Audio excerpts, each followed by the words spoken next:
সত্যি কথা বলতে মানুষের ভিড়ে এখন আমার শ্বাসকষ্ট হয়, তাই আমি একা থাকি।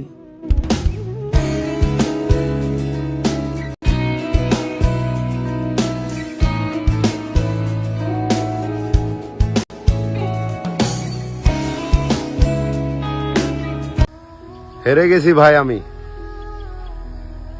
নিজের করতে পারে নাই ওরে।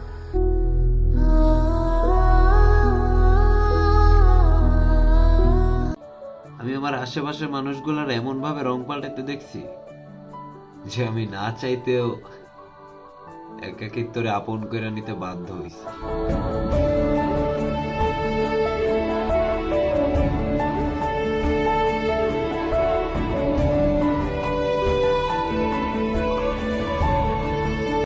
আমি ছিলাম তোমার লাভ অফ মাই লাইফ, কি ছিলাম না?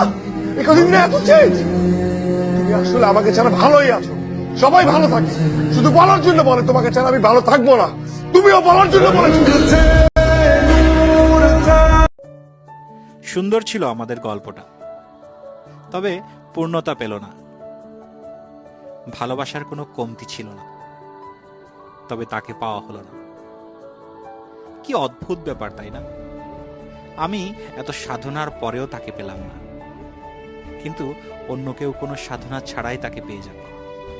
এটা কি অন্যায় নয়?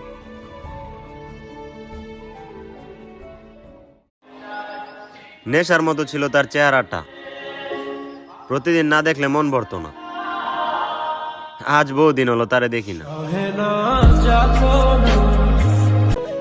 আসলে সমস্যা আমারই, বেশি আশা করি তো তাই কষ্ট পাই।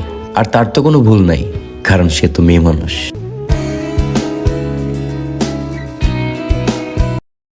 জানি না কেন তাকে এত ভালোবাসতাম। বারবার অপমান হওয়ার পরেও তার কাছে ফিরতাম, শত কষ্ট হলেও তার ইচ্ছাগুলো পূরণ করতাম। সে চেয়েছিল বলেই অবশেষে তাকে মুক্তি দিলাম।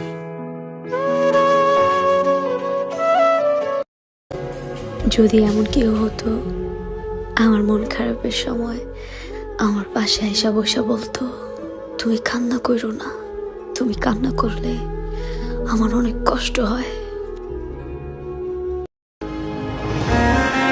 আমি সবসময় আমার ভাগ্যকে ভয় পাই, কারণ বেশি আশা নিয়ে আমি যেটা চাই সেটাই হারাই।